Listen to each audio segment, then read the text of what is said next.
دو جہاں سید سجاد حسین سردار حسین زبیر علی طاہرہ خاتون ولایت حسین اور کل صحابہ مؤمنین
اب روشنی ہاتھ میں لیے، شمع ہاتھ میں لیے کھڑے رہنے والا منزل تک نہیں پہنچ سکتا، بلکہ اب اگلا مرحلہ ہے کہ یہ اس روشنی میں اپنے قدم بڑھائے اور منزل کے نزدیک ہوتا چلا جائے۔ تو اس روشنی کے مل جانے کا نام ہے عقیدہ، اور اس روشنی میں قدم بڑھانے کا نام ہے عمل۔ عقیدے اور عمل ہی پر دین کی عمارت کھڑی ہوئی ہے۔ صلوات محمد۔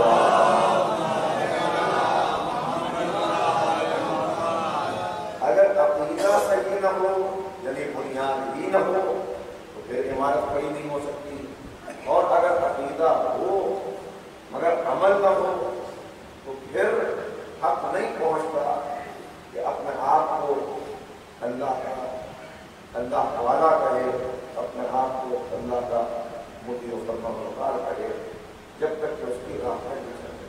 تو اس اعتبار سے دیکھیں تو دنیا میں بس دو طرح کے لوگ آپ نظر آئیں گے، ایک وہ جو اللہ کے بتائے ہوئے راستے پر پیغمبر کی تعلیمات پر عمل کر رہے ہیں، دوسرے وہ جو مخالفت کے لیے کھڑے ہیں۔ بس اب اس میں نے عرض کیا کہ اصل ہے عمل، عقیدے کے بعد قدم بڑھانا اور منزل کے قریب ہوتا چلا جانا۔ اس سے جو چیزیں انسان کو بیگانہ کر دیتی ہیں، ان میں ایک شے تو یہ ہے کہ انسان جو اسے حاصل ہو گیا بس یہ سمجھنے لگے کہ جو کچھ ہے میرے پاس ہے، میں یہ سب کچھ ہوں، میری بات ہی ٹھیک ہے، میرا کلام بہت صحیح ہے، میری ہی بات کو مانا جانا چاہیے۔ اس کو مولا کائنات اس خطرے کی طرف متوجہ کرتے ہوئے نہج البلاغہ کے ایک خطبے میں ارشاد فرماتے ہیں کہ یاد رکھو، جس چیز نے شیطان کو شیطان بنا دیا وہ اس کا تعصب اور تکبر ہے۔ ایسا بات پڑھیے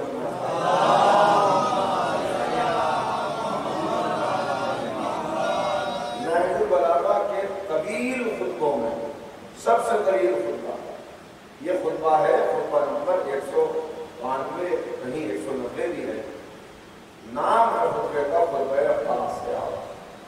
خطبہ قاصیہ میں جو طویل خطبہ ہے، مولا ارشاد فرما رہے ہیں کہ ذرا اس پہ غور کرو کہ کس چیز نے شیطان کو فریب میں مبتلا کیا۔ ایک 6000 سال کا عبادت کرنے والا، اسے کس چیز نے تباہ و برباد کر دیا، ہلاک کر دیا، راز برگاہ قرار دے دیا۔ اللہ کے نافرمانوں میں، گمراہوں میں اور گمراہ کرنے والوں میں اس کا شمار ہونے لگا۔ کس چیز کی بنا پر؟ تعصب اور تکبر کی بنا پر۔ امام کبھی اب گفتگو کر رہے ہیں، پس منظر کی آپ کی خدمت میں عرض کر دوں، گفتگو اس وقت کر رہے ہیں کہ جب دو قبیلے ایک دوسرے کے خلاف تلوار پیچھے گئے، دونوں قبیلے مسلمان ہیں، یہ مولا کی حیات ظاہری کا آخری دور ہے، کوفے کی زندگی ہے، کوفے کا آخری دور جس کے بعد امام کی شہادت ہو جاتی ہے۔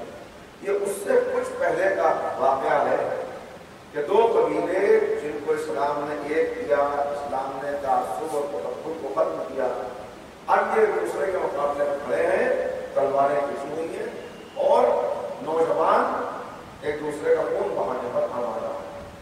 بس مولا سوار ہو کر پہنچتے ہیں اور وہیں بیٹھے بیٹھے اپنی سواری سے مولا کو مشغول کرتے ہیں، اور اس وقت کہتے ہیں کہ ذرا دیکھو، یعنی حالات یہ تھے کہ کس بنا پر انہوں نے تلواریں اٹھائی، کوئی بڑی بات نہ تھی، بس وہی تکبر، ہمارا قبیلہ افضل تو تمہارا قبیلہ، ہمارا خاندان اعلیٰ تو تمہارا خاندان، ہمارے بزرگ بہتر تو تمہارے بزرگ، ہمارے یہاں دولت زیادہ یا تمہارے یہاں زیادہ، ہمارے پاس افراد کی قوت زیادہ یا تمہارے پاس زیادہ۔ یعنی وہ دور جس سے اسلام نے نکالا کہ جہاں کہا جا رہا ہے کہ عالم کا کیا تھا کہ دو قبیلے آپس میں مفاخرہ کر رہے ہیں، اور مفاخرہ کرتے ہوئے کہہ رہے ہیں کہ دیکھو آؤ دیکھیں ہم نے سے کون افضل ہے، یعنی کہ اس سے پہلے کی بات نہیں سب قرآن کریم میں بیان کیا، کون افضل کیسے فیصلہ ہو، کہیں دیکھیں کہ دولت کس کے پاس زیادہ ہے،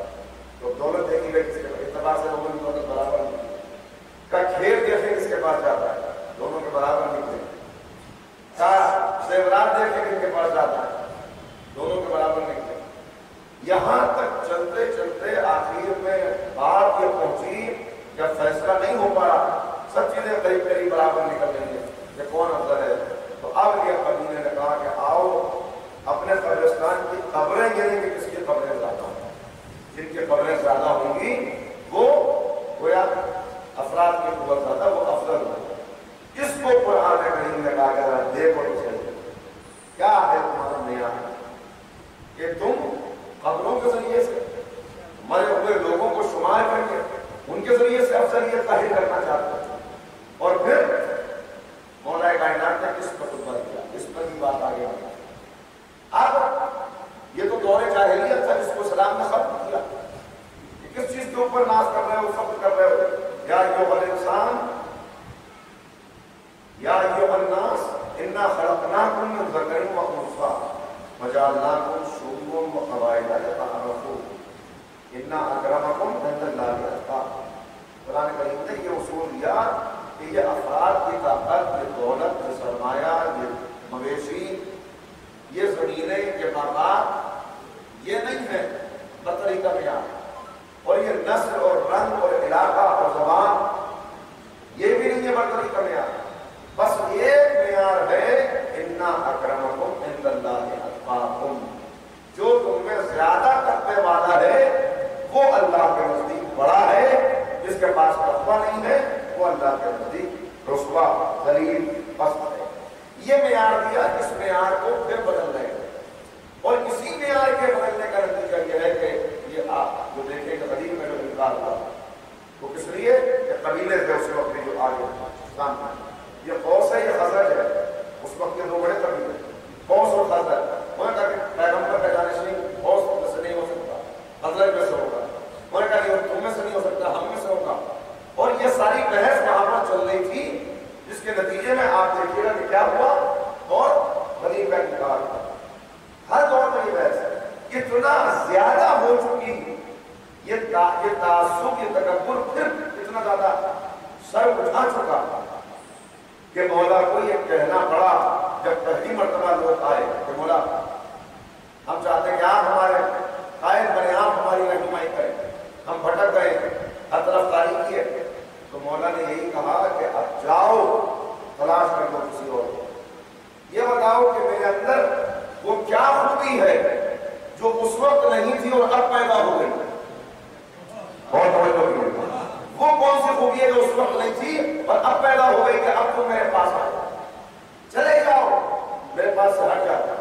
اور پھر مولا نے کہا کہ تم اس لائق نہیں رہ گئے کہ علی تمہاری رہبری کرے، علی تمہارا قائد بنے، اس لیے کہ وہ نقوش دھندلے پڑ چکے ہیں جو پیغمبر نے بنائے تھے، یعنی نبی نے جن بنیادوں پر معاشرہ قائم کیا تھا وہ سارے نقوش تو تم نے مٹا دیے۔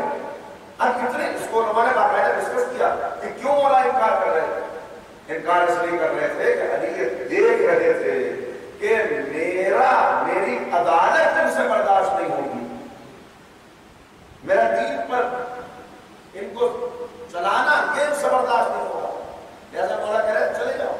اتمام حجت جب تک نہ ہوا، میں نے عرض کیا کہ مولا نے کہا کہ جب اتمام حجت ہو گیا اور انصار اور مہاجرین سب جمع ہو کے آئے اور اتنی کثرت سے آئے کہ جوتا پھٹ گیا، چادر گر گئی، بچے زخمی ہو گئے، تب میں نے قبول کر لیا، اور وہ بھی قبول نہ کرتا اگر اللہ کا یہ وعدہ نہ ہوتا علماء سے کہ مظلوم کو بھوکا دیکھ کر، ظالم کو شکم سیر دیکھ کر وہ خاموش نہیں بیٹھیں گے، یعنی یہ اسباب تھے جس کی بنا پر میں نے قبول کیا۔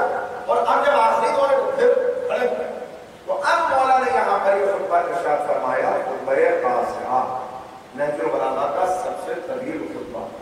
میں صرف یہ چاہتا ہوں کہ خطبے کا یہ تعارف ہو، اس لیے کہ اس خطبے کے اندر جو راز بیان کیا مولا نے، زندگی کے راز، اس میں کچھ اشارے کر دوں گا تاکہ آپ خطبے کو پڑھیے گا، بچے پڑھیں گے، بزرگ تو اور چھوٹے مجھ سے بہتر جانتے ہوں گے ان باتوں کو۔ ایسا بات پڑھنے کی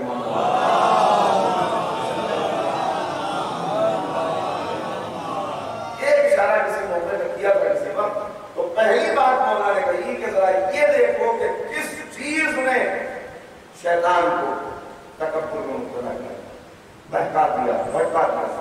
یہ بات میں کسی نے چھٹے امام سے سوال کیا جو میں نے شاید بیان نہیں کیا تھا کسی موقع پر،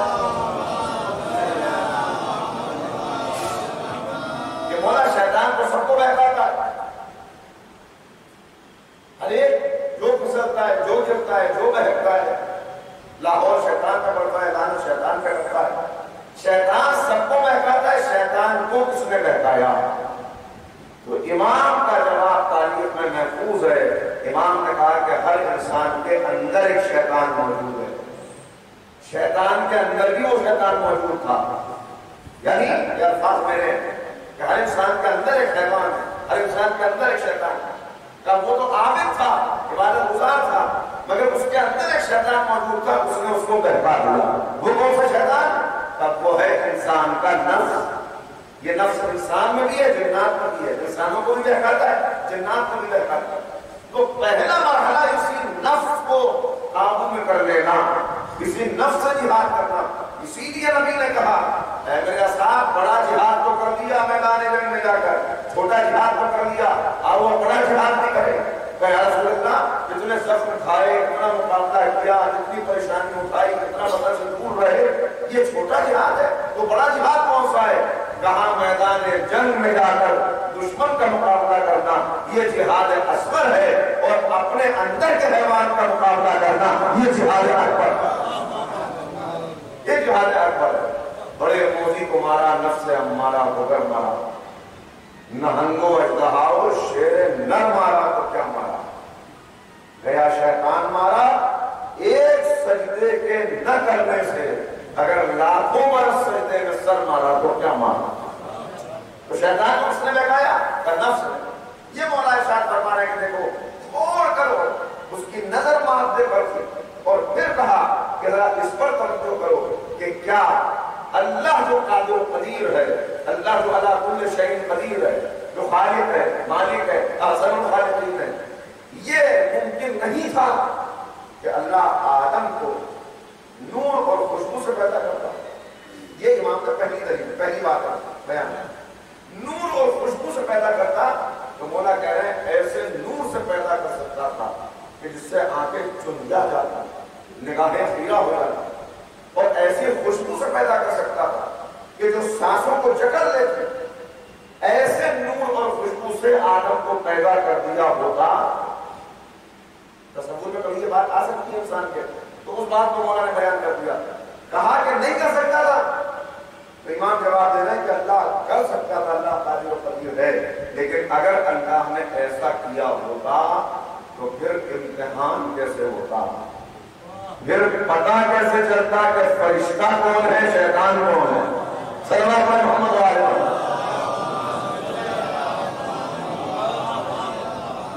پہلی بات مولا نے بیان کی. اور پھر کہا کہ اس روز سے وہ بدبخت تمہارا دشمن ازلی ہے، ہر وقت تم پر حملے کرتا ہے، ہر وقت اس طاق میں رہتا ہے کہ تمہیں گمراہ کر دے. وہ، اس کے سوار، اس کے پیادے سب مل کے تم پہ حملہ آور ہوتے ہیں. وہ بڑی تفصیل سے، بڑی شرح و بسط کے ساتھ مولا نے اس گفتگو کو آگے پڑھایا ہے کہ کس طرح وہ حملے کرتا ہے.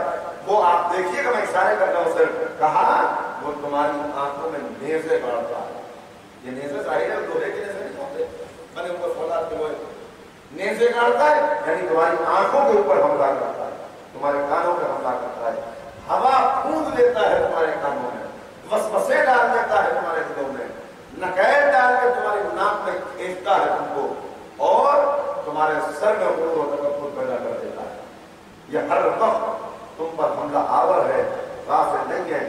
اور اس کے سپاہی، اس کے شاگرد، وہ سب تمہارے جوڑ بند پہ حملہ کرتا ہے، تمہاری انگلیوں کے پوروں پر حملہ کرتا ہے.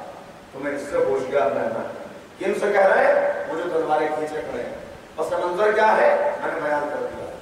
پھر یہاں سے بات آگے بڑھی اور امام نے کہا کس چیز کے اوپر تم غرور کرتے ہیں، کس چیز پہ کرتے ہیں. انسان دو چیزوں کے اوپر بڑا تکبر کرتا ہے. ایک اپنی اولاد، کثرت اولاد. اس وقت تو بہت زیادہ، ہماری اتنی اولاد ہے زیادہ ہماری طاقت. دوسرے اپنی دولت پر. اور قرآن کریم نے واضح طور پہ اس بات کو بیان کر دیا کہ اے میرے حبیب، انہیں یہ خبر دے دیجئے، انہیں یہ بتا دیجئے کہ کثرت اولاد ہونا اور کثرت مال ہونا اگر اللہ کے راضی ہونے کی دلیل ہوتی تو اللہ کبھی کافروں کو اولاد اور مال کی کثرت عطا نہ کرتا. یہ اس لیے ہے کہ مزید ان کے غرور کا اضافہ ہوتا ہے. یہ کوئی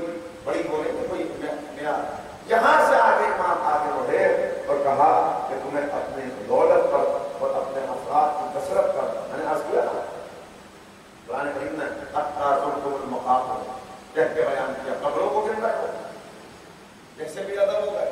تو افراد کی قوت پر اولاد اتنی ہے، افراد اتنے، کیا اس کے اوپر ناز کرنے والوں سن لو اس بات کو، واضح رکھو کہ اللہ نے ان چیزوں کو تمہارے لیے معیار نہیں بنایا فضیلت کا. اور پھر کہا کہ دیکھو اپنے تصور میں وہ مت بدلاؤ. یہ دوسرا مثال ہے تاریخ سے جو امام نے لی کہ فرعون کے دربار میں دو بھائی کھڑے ہوئے ہیں، جانوروں کے بالوں کا بہت ہوا لباس پہنے، برہنہ پاک، جگہ جگہ لباس میں پیبند لگے ہوئے، ہاتھوں میں لاٹھیاں لیے ہوئے، دور سفر سے آنے کی وجہ سے گرد و غبار چہرے کے اوپر، لباس کے اوپر. اور فرعون سے کھڑے ہو کے کہہ رہے ہیں کہ اے فرعون، اگر تو اللہ پر ایمان لے آئے اور اسلام قبول کر لے اور اپنی زندگی کو اسلام کے مطابق بنا لے تو ہم تجھے اس حکومت کے باقی رہنے کی ضمانت دیتے ہیں، تیری حکومت بھی برقرار رہے گی، تیری عزت بھی باقی رہے گی. دربار فرعون کا، سپاہی اس کے، طاقت اس کے پاس، انا ربکم الاعلیٰ کا دعویٰ، سجدے کرنے والے موجود، خدا کہنے والوں کی کثرت، اور اس دربار میں کھڑے ہو کر جناب موسیٰ اور جناب ہارون گفتگو کر رہے ہیں کہ اے فرعون ایمان لے آ، اگر کوئی ایمان لے آیا تو ضمانت ہے تیری حکومت کے بھی باقی رہنے کی، تیری عزت کے بھی باقی رہنے کی. فرعون نے کہا بلند کیا اور اپنے درباریوں سے کہا کہ ان کو دیکھتے ہو، یہ مجھے میری عزت کی ضمانت دینے کے لیے آئے، میری حکومت کی بقا کی ضمانت دینے کے لیے آئے. ذرا ان نعوذ باللہ رسوا چہرے والوں کو دیکھو، ان حقیر اور نعوذ باللہ ذلیل لوگوں کو دیکھو، کیا ان کی اوقات، آگے مجھ کو میری حکومت کے بارے میں چیلنج کر رہے ہیں، مجھ سے کہہ رہے ہیں.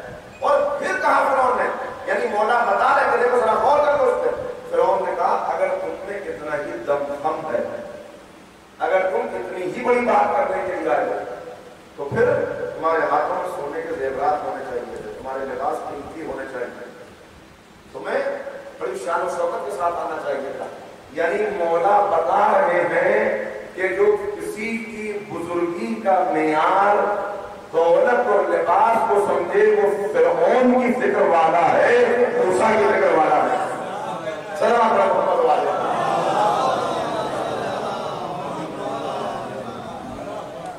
اس کے بعد گفتگو آگے بڑھتی ہو. اب مولا کہتے ہیں کہ کیا یہ ممکن نہیں تھا کہ اللہ اپنے انبیاء کو زمینوں کے خزانے عطا کر دیتا اور انہیں ساری دنیا کی چیزوں کا مالک بنا دیتا، تمام پرندے، حیوانات، وحشی جانور، یہ سب ان کے مطیع و فرما بردار ہو جاتے، اور انبیاء کی دعوت کے لیے چلتے تو یہ سب انبیاء کے ساتھ ہوتے تاکہ لوگوں پر ایک ہار بیٹھ جاتی، ایک ہیبت ہوتی، باغات کا مالک بنا دیتا، زمینوں کا مالک بنا دیتا، اللہ خزانہ ان کو عطا کر دیتا.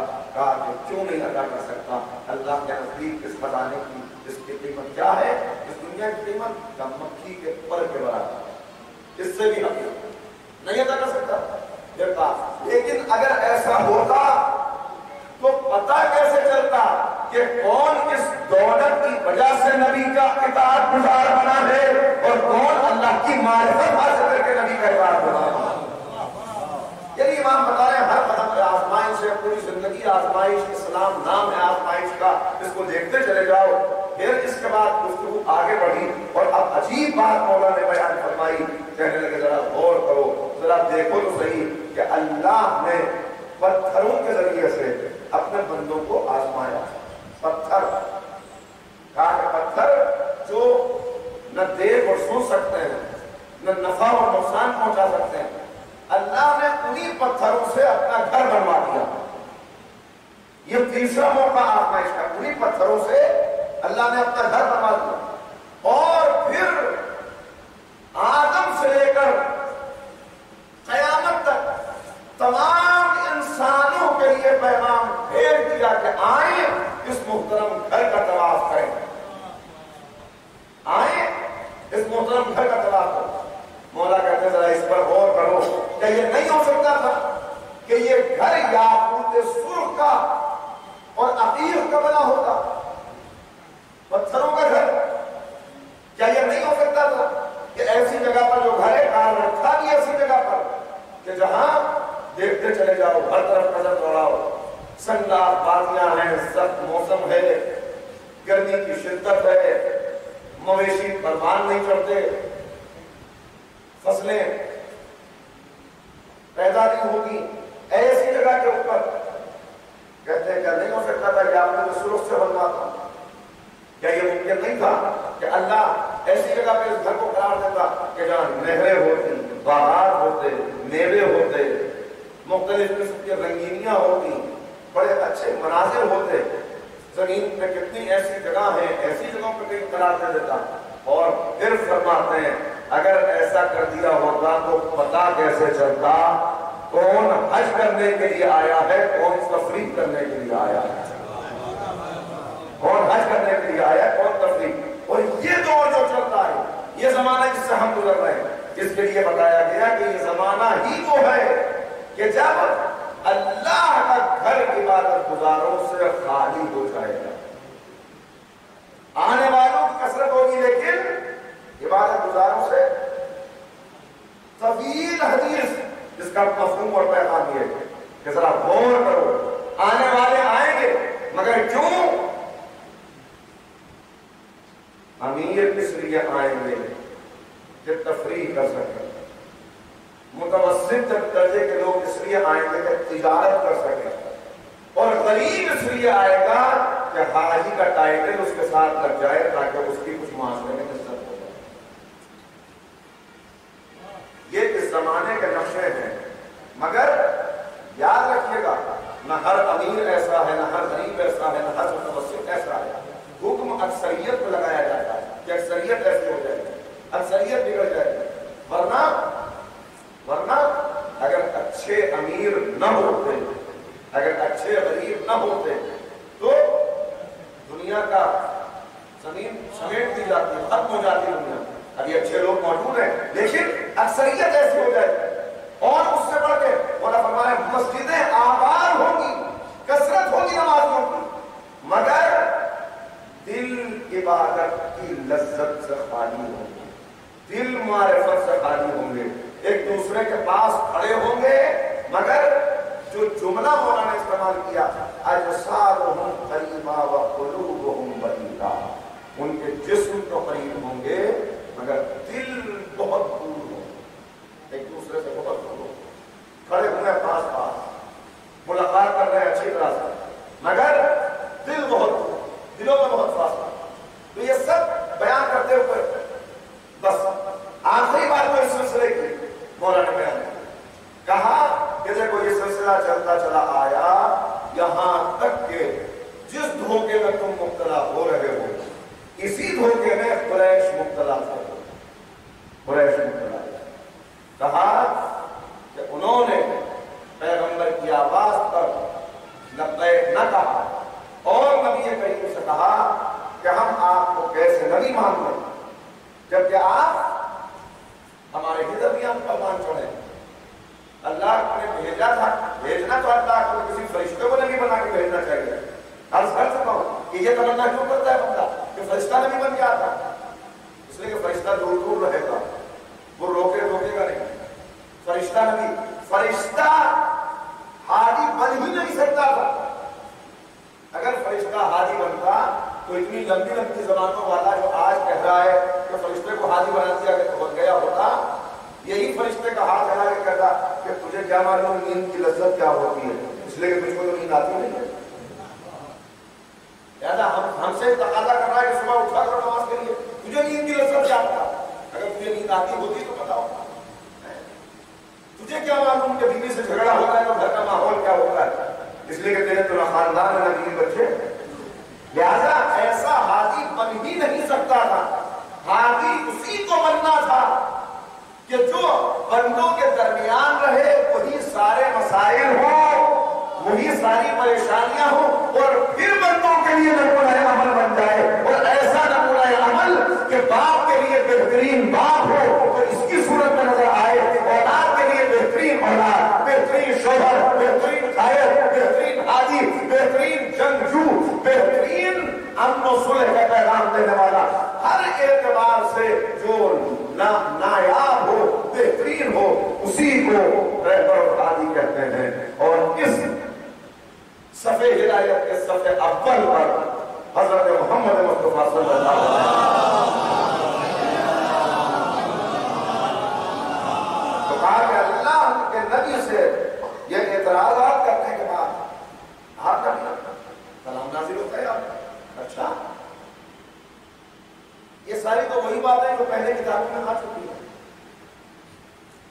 ان کی بات پہ یقین نہ کرنا۔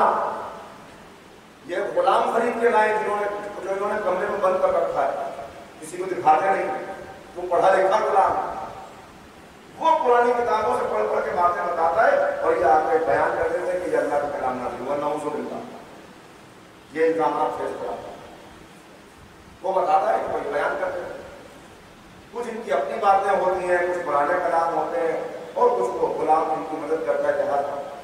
کوئی کہتا تھا نہیں جنات سے ان کا رابطہ ہے، کوئی ایسی طاقت ان کے پاس آ گئی ہے کہ جنات سے انہوں نے قبضے میں کر لیا، اور وہ ان کو ایسی ایسی باتیں آ کے بتاتے ہیں کہ ان کے فساد و بلاغت سے عرب محروم ہے، اور وہ کڑامیاں پیش کر دیتے ہیں، اس طرح کی بات۔ تو مولا فرمانے نہج البلاغہ میں واحد معجزہ رسول اللہ کا جسے امیر المومنین نے بیان کیا، وہ خطبہ قاصیہ کا اختتام ہے۔ سرور پڑھیں فاتحہ اللہ۔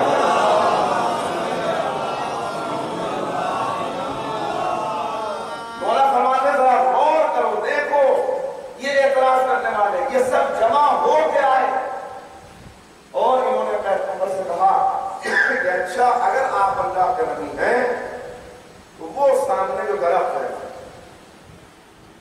اس درخت کو اشارہ کیجئے کہ وہ اپنی جگہ چھوڑ کے آپ کے پاس آئے اور آپ کی نبوت کی گواہی دے۔ آپ کی نبوت کی درخت گواہی دے۔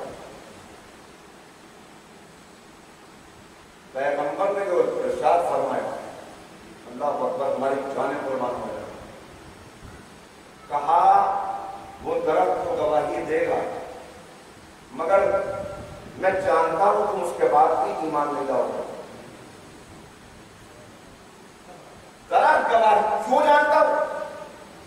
ابھی لوگ کسی پہ شک کر رہے ہیں اور اسی پہ بات کر رہے ہیں کہ نبی دل کا خیر رکھتے تھے کہ نہیں رکھتے تھے، مستقبل کی بات پتا تھی کہ نہیں پتا تھی۔ سنیے، پیغمبر کہہ رہے ہیں درخت گواہی دے گا مگر میں جانتا ہوں تم ایمان نہیں لاؤ گے، اس لیے کہ تمہاری کٹی ہوئی لاشیں میں بدر کے کنویں میں پڑی دیکھ رہا ہوں۔ میں تمہاری کٹی ہوئی لاشیں بدر کے کنویں میں پڑی دیکھ رہا ہوں، تم نہیں ایمان لاؤ گے۔ مولا کہتے ہیں پھر پیغمبر اکرم نے اس درخت کو خطاب کیا اور کہا کہ میں اللہ کا نبی ہوں، میں تجھے حکم دیتا ہوں اللہ کے حکم سے اپنی جگہ سے بلند ہو اور توحید و رسالت کی گواہی دے۔ مولا کہتے ہیں وہ درخت اپنی جڑ سے اکھڑ گیا اور پرندے کی طرح پرواز کرتا ہوا آیا، میں نے اس کی پھڑپھڑاہٹ کو سنا اور اس قریب آ کر اس نے کچھ شاخوں سے نبی پر سایہ کر دیا اور کچھ شاخیں میری گردن میں ڈال دی۔ کیا منظر بیان کر رہے ہیں؟ کچھ شاخیں میری گردن میں ڈال دی اور بڑی فصیح و بلیغ زبان میں اس نے گواہی دی۔ انہوں نے سنا اور اس کے بعد کہا نہیں ایسے نہیں، اسے اشارہ کیجیے کہ واپس جائے اور کہیے کہ آدھا اس میں سے درخت جو ہے وہ اپنی جگہ پہ رہے اور آدھا درخت آگے گواہی دے۔ پیغمبر نے اس کو اشارہ کیا، واپس گیا، پھر آدھا درخت آیا حکم پیغمبر سے، حکم خدا سے، اور اس درخت نے آگے گواہی دی۔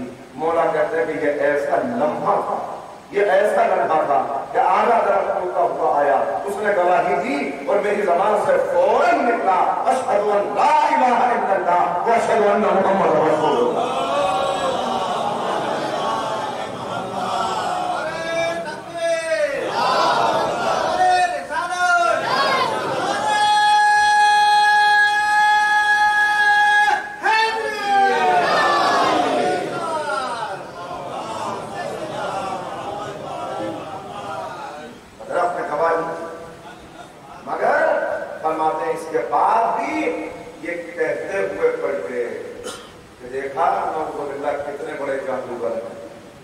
دیکھا یہ کتنے بڑے جادوگر ہیں، پیغمبر تو میں نہیں کہہ دیا، تمہاری تو لاشیں پڑی ہوئی ہیں بدر کے ایمان لے آؤ، مگر اتمام حجت ہے جو پیغمبر کر رہا ہے. یہی تو نبی کی شان ہے، کہ یہی تو نبی کی شان ہے کہ دنیا کا طبیب مریض کو بگڑتا ہوا دیکھے، مرض کو بڑھتا ہوا دیکھے تو بڑی جلدی مایوس ہو جاتا ہے، مگر ہادی کہتے ہی اسے ہیں کہ جتنا مرض بڑھتا چلا جائے اتنا اس کی شدت محنت کی بڑھتی چلی جاتی ہے. اس لیے کہ جیسے طبیب مریض سے محبت کرتا ہے، مرض سے نفرت کرتا ہے، ایسے ہی ہادی ہر بندہ خدا سے محبت کرتا ہے، اس کے اندر پائے جانے والے کفر و نفاق کے مرض سے نفرت کرتا ہے کہ اس کو دور کر دیا جائے. آخری لمحے تک ہمت نہیں مارتا، کہتے ہیں بس اس کے بعد واقعہ گزر گیا اور پھر مجھے دیکھو، کیا تم مجھے نہیں پہچانتے؟ میں پیغمبر کے ساتھ ایسے رہا جیسے اونٹنی کے پیچھے اس کا بچہ لگا رہتا ہے. نبی کریم نے مجھے اپنے ہاتھوں سے اپنی آغوش میں فرمان چڑھایا، وہ مجھے نہلاتے تھے، میرا لباس بدلتے تھے، اپنے منہ میں رکھ کے سخت لقمے کو چباتے تھے اور پھر میرے منہ میں دیتے تھے. کہ میں نے ایسے نبی سے علم حاصل کیا کہ جیسے پرندہ اپنے بچے کو دانا بناتا ہے. تین عبادت کرنے والے غار میں موجود تھے، غار ہرا میں تین عبادت کرنے والے، جس میں ایک نبی کریم تھے، دوسرے جناب خدیجہ طاہرہ تھی اور تیسرا میں تھا. اس کے علاوہ کسی کو اسلام کی خبر بھی نہ تھی اور کوئی اسلام کے پیغامات کو جانتا بھی نہ تھا. یہاں تک کہ ایک دن میں نے کسی کے چیخنے کی آواز سنی تو میں نے پیغمبر سے پوچھا کہ یا رسول اللہ، میں نے ایک آواز سنی ہے. کہا کہ اے علی، پہلی وحی نازل ہوئی جس کے بعد یہ شیطان کے چیخنے کی آواز ہے. یہ آواز یا میں سن سکتا ہوں یا تم سن سکتے ہو، اس لیے کہ تم وہی دیکھتے ہو جو میں دیکھتا ہوں اور وہی سنتے ہو جو میں سنتا ہوں. تو بھائی یہ ایک موقع نہیں ہے بلکہ کتنے موقع ہیں جہاں پیغمبر نے فرمایا کہ یا علی، تم وہ سنتے ہو جو میں سنتا ہوں، وہ دیکھتے ہو جو میں دیکھتا ہوں. اور کتنے مواقع علامہ جلال الدین سیوطی نے لکھا کہ مولائے کائنات سامنے موجود تھے اور پیغمبر فرما رہے تھے لحموں کا لحمی، دموں کا دمی، عظموں کا عظمی، قلبوں کا قلبی، مصروں کا مصری. اے علی، تیری ہڈیاں میری ہڈیاں ہیں، تیرا گوشت میرا گوشت ہے، تیری کھال میری کھال ہے، تیری مثال میری مثال ہے. ایک تو نہیں سینکڑوں مرتبہ پیغمبر نے کہا کہ علی تو مجھ جیسا، تو مجھ جیسا، تو مجھ جیسا. میں اپنا مذہب بدل دوں اگر آپ ایک جگہ دکھا دیں کہ کبھی علی نے بھی کہا ہو کہ میں نبی جیسا. جسے نبی نے ہزاروں مرتبہ کہا کہ میں تجھ جیسا، جب وہ علی نبی جیسا نہیں ہو سکتا تو کوئی نابالغ مفتی نبی جیسا کیسے ہو سکتا؟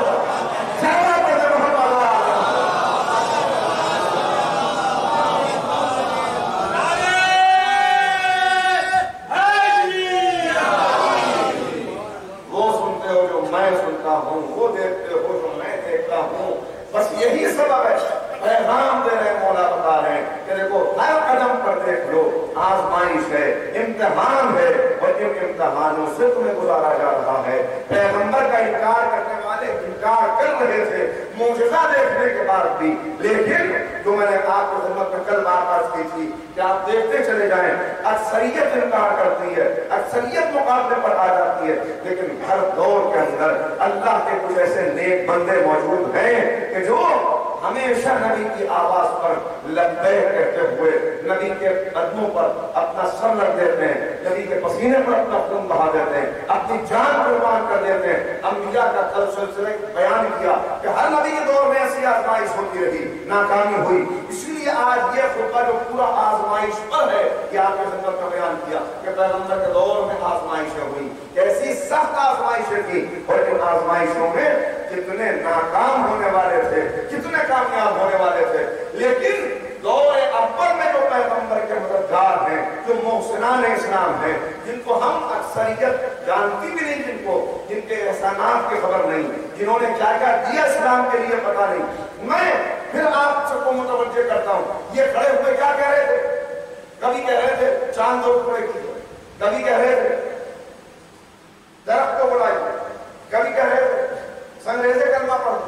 کبھی کہتے تھے یہ گدھا جو گا رہا ہے اگر یہ گواہی دے دو، سارے واقعات سینکڑوں معجزات یہ گواہی دے دو۔ کبھی کہتے تھے یہ بجو جو گزر رہا ہے یہ اگر آپ کی نبوت کی گواہی دے دو، اس نے گواہی دی، اس نے گواہی دی، اس نے گواہی دی، سب کی گواہیاں دیکھنے کے بعد بھی جن دلوں پہ مہریں لگی ہوئی تھی وہ ایمان نہیں لائے۔ کوئی ایک واقعہ دکھا دے، کبھی ابو طالب نے کہا ہو کہ معجزہ دکھائیے تب ایمان لائے، کبھی خدیجہ نے کہا ہو کہ معجزہ دکھائیے تب ایمان لائے، کبھی جعفر طیار نے کہا ہو کہ معجزہ دکھائیے تب ایمان لائے۔ اس لیے کہ جو اطاعت کرنے والے تھے، جو مقصد جانتے تھے کہ دنیا ابس نہیں ہے، ہر دور کے اندر کوئی ہادی موجود ہے اور وقت کے ہادی اور رہبر اور انبیاء کے سردار ہمارے نبی ہیں، ہمیں ان کی اطاعت کرنا ہے۔ انہوں نے اطاعت کی، کیسی اطاعت کی؟ ہر قدم پر اطاعت کرتے ہوئے جائے۔ اور اسی لیے چونکہ پیغمبر تمام انبیاء خلاصہ تمام انبیاء کی خصوصیات، جتنے تمام انبیاء کو صفات عطا کی ان کا خلاصہ حضور سرور کائنات کی شخصیت۔ اور چونکہ یہ ممکن نہیں تھا کہ 23 سال کے معمولی وقت میں، مختصر وقت میں یا 63 سال لگا دیے تب بھی یہ ممکن نہیں تھا کہ تمام انبیاء کی صفات پیغمبر اکرم کی شخصیت سے ظاہر ہو سکے۔ اس لیے کہ ہر صفت کو ظاہر ہونے کے لیے کوئی موقع، کوئی پس منظر، کوئی شان صدور، کوئی شان نزول ہونی چاہیے۔ ممکن نہیں تھا کہ ساری چیزیں پیغمبر کی ذات سے ظاہر ہو جائیں۔ لہذا کچھ صفات انبیاء کی وہ تھیں کہ جو باوجود اس کے کہ ہر لمحہ پیغمبر اکرم تربیت کرتے رہے، وہ صفات عیاں ہو کے سامنے نہ آ سکیں، مکمل طور پہ وہ صفات ظاہر ہو جائے، یہ ممکن نہ تھا کیونکہ وقت کم تھا، حالات ایسے تھے۔ اسی لیے پیغمبر نے ان صفات کا تسلسل اپنی نسل طیبہ میں قرار دیا اور کہا کہ ساری صفات ایک شخصیت سے تو نہیں ظاہر ہو سکتی، لیکن ہر دور میں ایک محمد کو ہو سکتا ہے، ہر دور میں ایک محمد کو ہو سکتا ہے کہ جس سے یہ صفات ظاہر ہوں۔ لہذا اب بتا دیا اولنا محمد و اوسطنا محمد و کلنا محمد، ہم نے کہا اول بھی محمد ہے، آخر بھی محمد ہے، اوسط بھی محمد، اور ہم کل کے کل محمد ہیں۔ یعنی صفات ہیں جو ظاہر ہوں گی، یہ صفات ہے جو منتقل ہو رہی ہیں۔ تو اسی لیے کہتے نظر آئے جسے آدم کا علم دیکھنا ہو، نوح کا تقویٰ دیکھنا ہو، ابراہیم کی حلت دیکھنی ہو، موسیٰ کی حیبت دیکھنی ہو، عیسیٰ کا زہد دیکھنا ہو، موسیٰ کا جلال دیکھنا ہو، اور مجھ محمد عربی کی شان خلق دیکھنی ہو، اسے چاہیے کہ علی ابن ابی طالب کے چہرے کو دیکھے۔ اس لیے کہ آئینہ امامت میں تمام رسول سعادت کے جلوے ہیں جو صفات کی صورت میں ظاہر ہوتے ہیں۔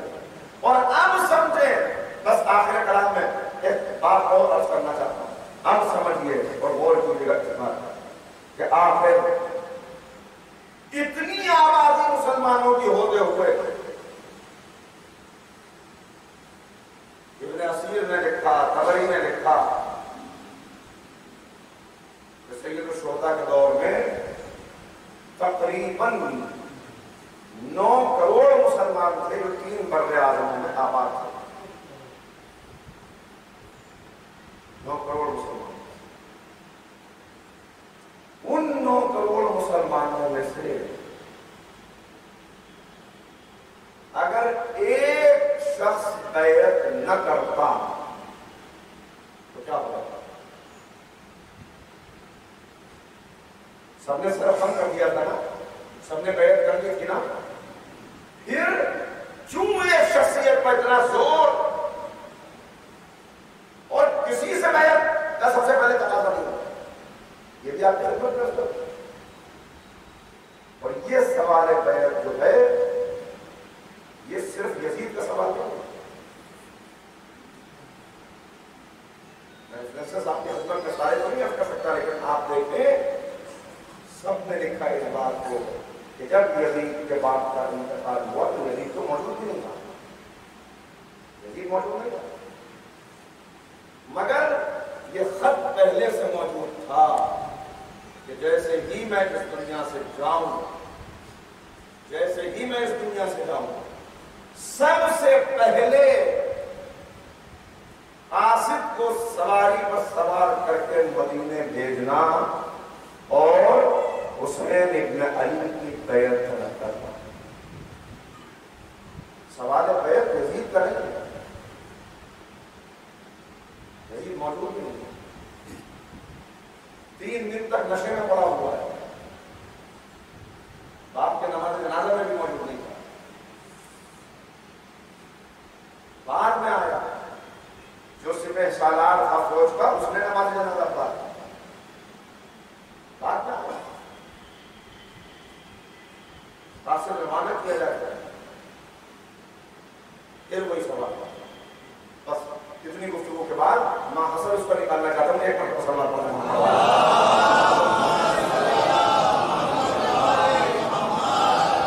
اچھا ایک بات جو ہمارے یہاں مشہور ہے اور میں نے بھی عرض کیا آپ کے خدمت میں، لیکن ذرا اسی کی وضاحت، اگر سوال بیعت نہ ہوتا تو کیا امام حسین قیام نہ کرتے؟ اگر سوال نہ ہوتا امام حسین کو چھوڑ دیا جاتا ہے، انہوں نے بیعت نہیں کی کوئی بات نہیں، باقی سب نے بیعت کر دی، تو امام نوحی کو شرشین مسجد کے اندر عبادت کرتے ہوئے ایسی رہ جاتے ہیں۔ کوئی کہتا ہے کوفیوں نے خط لکھے اس لیے امام روانہ ہوئے، کوفیوں کے خط تو مکے میں ملے، امام تو مدینہ پہلے چھوڑ چکے، کوفیوں کو تو خبر بھی ہوئی ہے، شام کے حاکم کے انتقال کی خبر بھی کوفیوں کو ہوئی ہے، پورا شعبان گزر جانے کے بعد، شعبان کے بھی آخر میں امام روانہ ہوئے مدینے سے،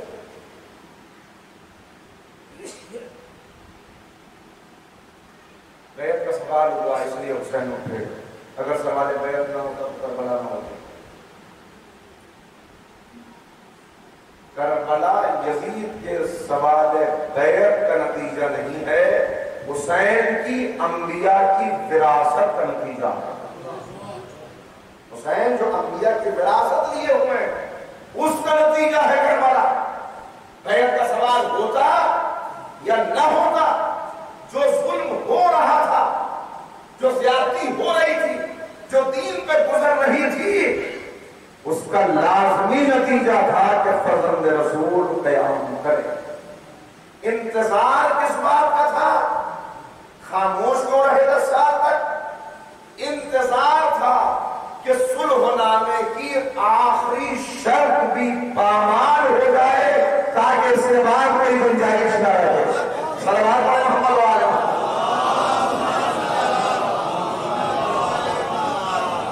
صلح نامے کی آخری شرط کیا تھی؟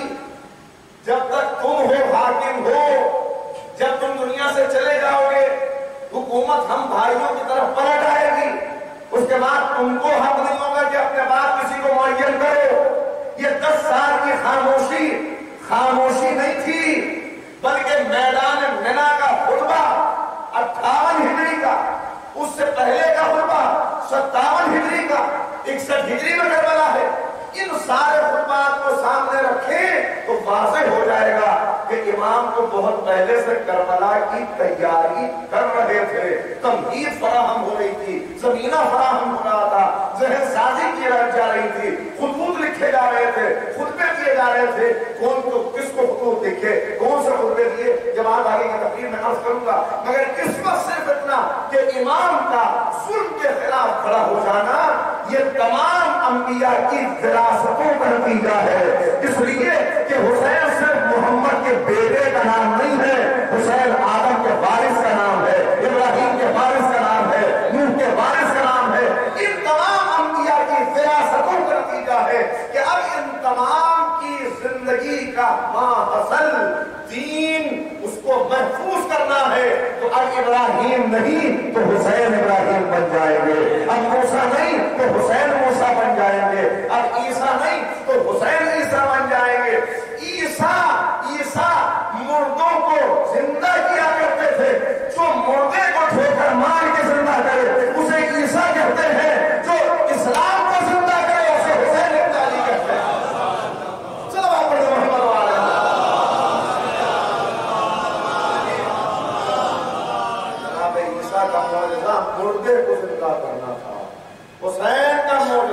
اسلام کو زندہ کرنا، اسلام کو حیات نو بخشنا، لہذا امام کو تو کھڑا ہونا ہی تھا۔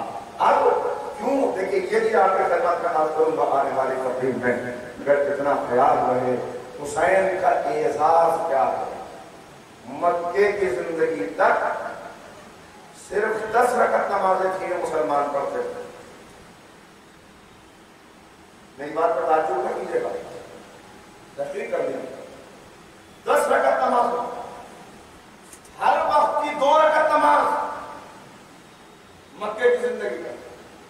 مدینے میں آگے رکعتوں کی تعداد بڑھی، کیوں بڑھی؟ آگے اکثر مجلسی مجلس اس وقت صرف متوجہ کر رہا ہوں، بہت بڑی فضیلت ہے اس میں امام حسین علیہ السلام، بہت بڑی فضیلت ہے، علماء نے بیان کیا کیا ہے حسین، کیا ہے حسین۔ ابھی زمانہ نہ سمجھ سکا ہے نہ سمجھ سکتا ہے، اس لیے کہ حسین تو حسین ہے، حسین تو حسین ہے۔ میں نے آیت اللہ مانی کا جملہ دیکھا، وہ کہتے ہیں وما ادراک ما زینب، قرآن کیا کہتا ہے؟ وما ادراک ما لیلۃ القدر، تمہیں کیا معلوم کہ لیلۃ القدر کیا؟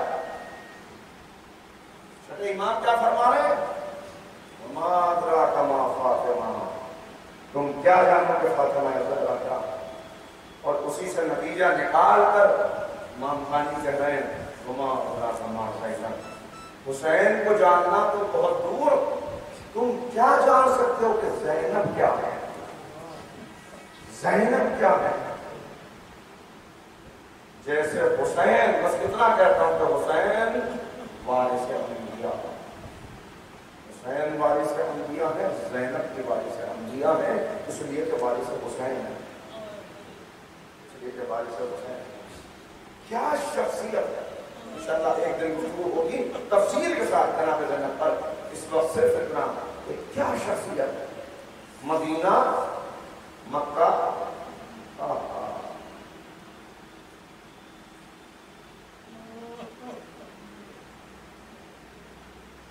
ہر مرحلے پر دیکھتے چلے جائیں۔ مدینے میں جناب زینب کیا ہے؟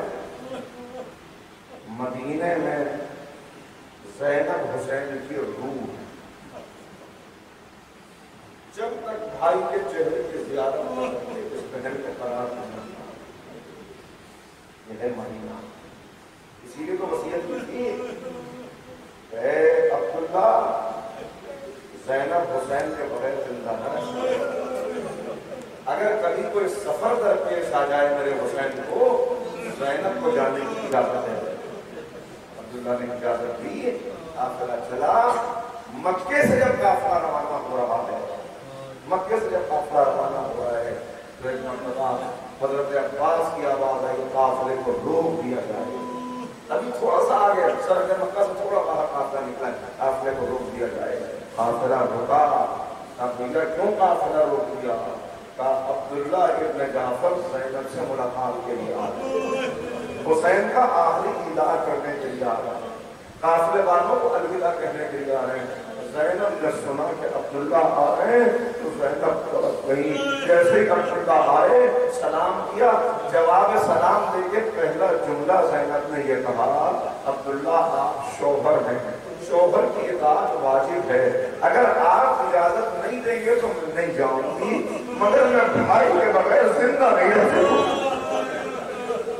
عبداللہ میں رک تو جاؤں گی مگر بھائی کے بغیر زندہ نہیں رہ سکوں گی۔ عبداللہ نے کہا نہیں بی میں آپ کو روکنے نہیں آیا، میں تو اس لیے آیا ہوں کہ اونو محمد کو بھی اپنے ساتھ لیتے جائیے۔ ایک روایت کے مطابق تو مدینے سے ساتھ کیا، دوسری روایت یہ کہ مکے میں کہا، جہاں جو روایت کہتی ہے مدینے سے ساتھ کیا، وہ کہتے ہیں مکے میں صرف وصیت کی کہ میں اس لیے آیا ہوں کہ اونو محمد جو آپ کے ساتھ مدینے سے آتے ہیں ان کے لیے وصیت کرنی ہے۔